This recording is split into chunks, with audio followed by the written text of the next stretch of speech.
솔직한 사람들의 특징이 그거잖아요.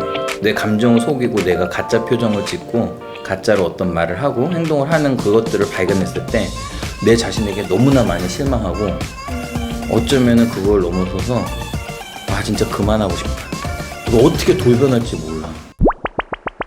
말하자면 좀 마음이 선한 사람들이 돌변하면 가버린다는 거죠. 그래서 솔직하게 행동하니까 그렇게 그만큼 자기 감정이나 어떤 상황의 변화에 솔직하게 행동하다 보니까 충격도 많이 받고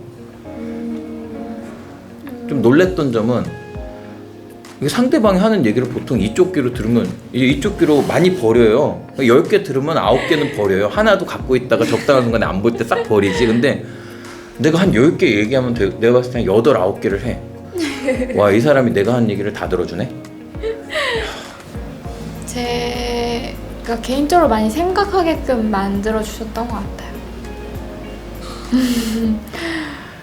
그러니까 제가 좀 선생님 말에 또 공감했던 건 저는 약간 저랑 낯선 그런 상황이 딱 오면 안 그러려고 하지만 피하는 그런 게 있어요. 회피를 하려고 하는 것도 많고 그렇게 생각하니까 뭐 별게 아닌데 그냥 그 의미에 너무 이렇게 제가 묶여있는 제가 보이더라고요. 근데 그런 과정들은 꼭 한 번은 거쳐야 되는 게 맞죠.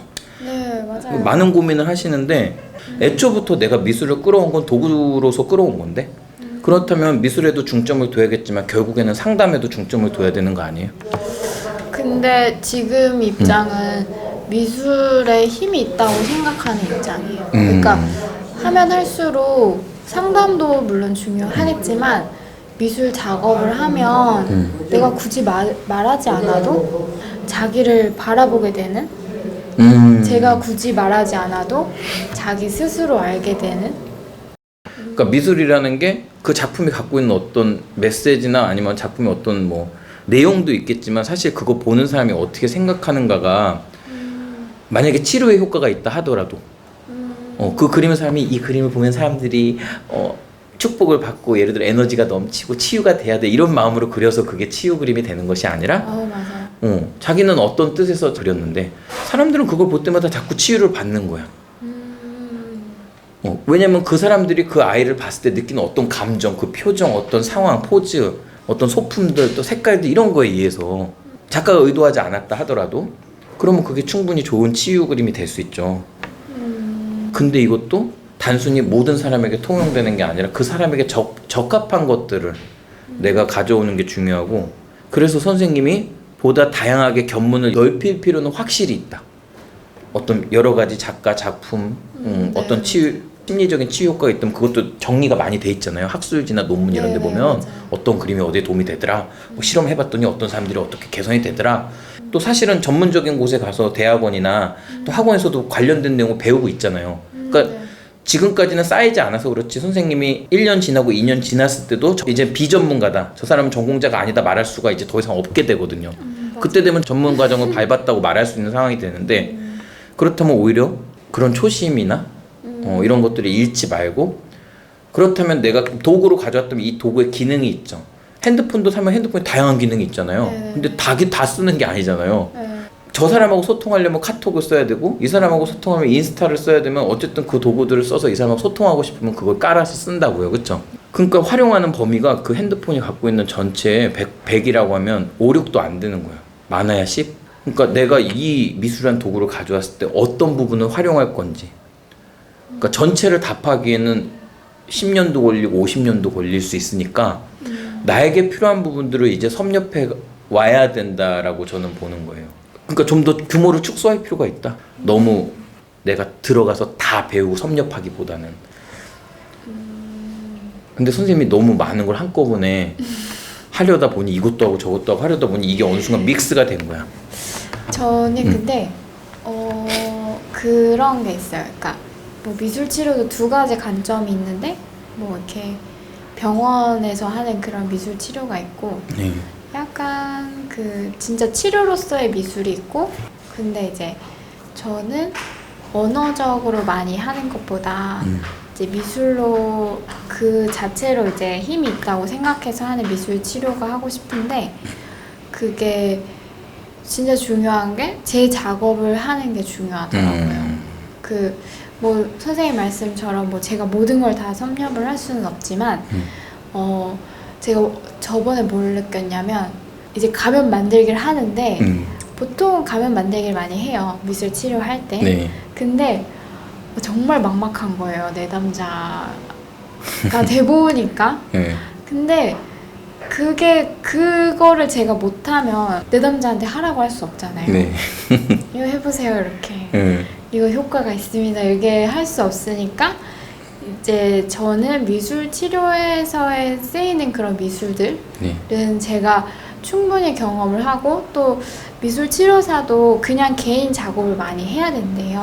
뭐 아티스트적으로는 할 수는 없겠지만 이제 자기 작업을 계속 해야지 그게 이제 자기한테도 도움이 많이 된다고 하더라고요. 그러니까 병원에서 하는 미술 치료사는 좀 달라요. 진짜 막 투사적인 검사, 뭐 이걸 그리면 뭐가 상처가 있는 것 같다. 꿈의 뭐, 해몽집이야? 네, 뭐 이런 것 같다. 뭐 이렇게. 근데 요즘에는 같이 결합을 하는 게 많대요. 이제 치료로서의 미술, 뭐 그러니까 아트인 테라피랑 그다음에 아트 에즈 테라피가 있는데. 이제 아트인 테라피가 약간 병원 그쪽 투사적 검사죠. 이제 아예 진단을 내리는 거. 근데 아트 에즈 테라피는 창의적인 미술을 통해서 치유할 수 있다. 에즈? 네. 근데 처음에는 약간 투사 검사로 많이 시작을 해요. 네. 뭐 집 그려보세요, 사람 그려보세요 이렇게.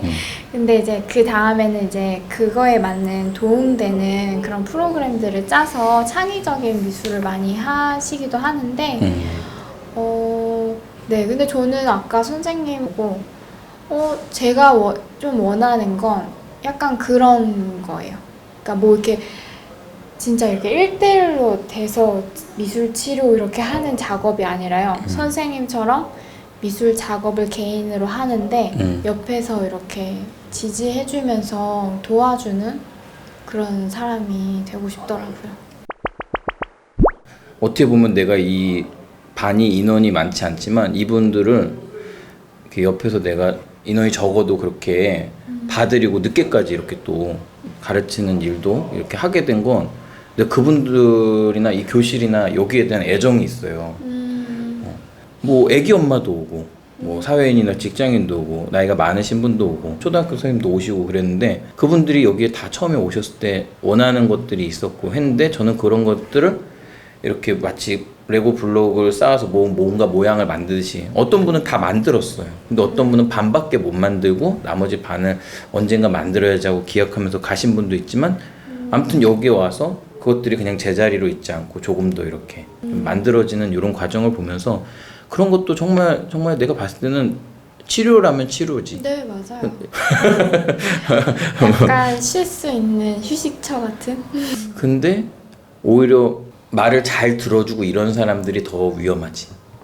내가 말했을 때 끄덕여주고 이해해주고 말을 더 잘 들어주는 사람이 결과적으로 이렇게 약간 이렇게 뭔가를 얘기를 했는데 조금 불편해하거나 아니면 거기에 대해서 자기는 좀 생각이 다르다고 하든지 아니면 좀 이렇게 좀 뭐 그런 방법도 있지만 또 다른 방법을 모색해 본다거나 뭐 선생님 말이 무조건 맞진 않잖아요 하는 분들이 결과적으로 보면 나중에 더 좋아.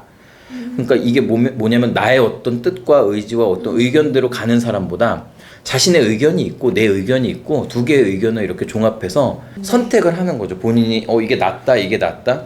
그래서 오히려 무조건 하나의 메뉴를 줬을 때 그 메뉴 좋습니다 하고 받아간 사람보다 다른 메뉴는 없나요? 라고 물어봤던 사람들이 결과적으로 이렇게 같이 오래 가더라고요. 그리고 뭔가가 만들어지는 걸 많이 봤고 그래서 수능적인 사람보다는 오히려 내가 봤을 때 좀 조금은 반항적이고 아니면 좀 더 변화를 좋아하고 이런 사람들이 미술을 배우는데 되게 적합하더라고요. 제가 맨날 하는 소리가 그거예요. 반항의 다른 말이 창의라고. 근데 상담 같은 경우에는 적당한 시점에 떨궈야 돼. 계속 평생 그 사람과 상담해 가면서 갈 수는 없다고 생각해요. 상담은. 맞아요. 제가 봤을 때 상담은 기차로 말하면 중간에 멈추는 역이야. 그런데 이런 작가나 어떤 클래스에 와서 배우는 이런 미술은 들어가면 들어갈수록 더 깊은 세계가 있고 어떻게 보면 종착역처럼 함께 오래 갈 수 있어요. 그러니까 선생님과 제가 갖고 있는 직업, 저는 예를 들어 미술 강사고 작가고 선생님은 예를 들어 뭐 미술 뭐 심리 상담 미술 심리 치료사라고 한다면 선생님은 중간에 정차역이고 나는 종착역이라고 볼 수 있죠. 네. 근데 항상 그런 거 있어요. 사람들은 뭔가를 하면 나아질 거라고 기대하잖아요. 네. 근데 제일 어려운 게 현상 유지거든요. 그냥 있는 그대로 그 상태에서 나빠지지 않게 유지해 주는 것만으로도 그 솔루션이 될 수도 있어요. 그쵸. 그리고 내가 나아지고 있다고 생각하지만 그건 객관적인 지표가 없어요. 진단을 할 수는 없어요. 미술 치료사가. 그 그림을 그리는 내담자한테 답이 있어요. 그래서 그 답을 찾는데 교수님이 되게 좋은 말 해주신 게 내담자가 자기 자신을 미술로서 이제 알아가는 그 여행에 함께 가주는 거라고 했어요. 미술 치료사. 그 부분 정말 훌륭하시다. 네, 정말 좋았어요. 그래서 요즘에 그 미술 원데이 클래스 되게 많잖아요. 네. 완벽하게. 네. 근데 그게 조금 이제 위험할 수가 있대요. 우리는 항상 해야만 한다는 사고에 갇혀서 살기 때문에 또 하나의 완벽주의를 만들게 될 수도 있다고 하더라고요. 맞아요. 그래서 저는 선생님 수업에서 이제 많은 분들이 뭐 건강 안 실패도 해보고 진짜 뭐 자기가 완벽하지 않은 그림부터 시작해서 차근차근 쌓아가는 게 네, 좋다고 생각이 되거든요. 그리고 선생님이 원래 이렇게 되게 찍는 거 부담스럽다 하셨는데 네, 찍어준 거에 대해서도 상당히 고맙기도 하고요. 뭐 지금이라도 게시 안 해도 된다 해도 안 할 수 있어요. 그 마음은 선생님 고마워요. 말을 너무 잘하셔서 그래요. 나는 돈 벌려고 하는 것도 아니고 뭐 다른 걸 원하는 게 아니라 누군가에게 도움이 될 것 같아서 이렇게 하신다, 열심히 하신다는 그 말에 저도 누군가에게 도움이 되고 싶은 사람이고자. 예, 오늘 수고 많으셨고요. 마지막으로 달러 인사 한번 해주세요. 네, 많이 사랑해주세요. 안녕. 감사합니다.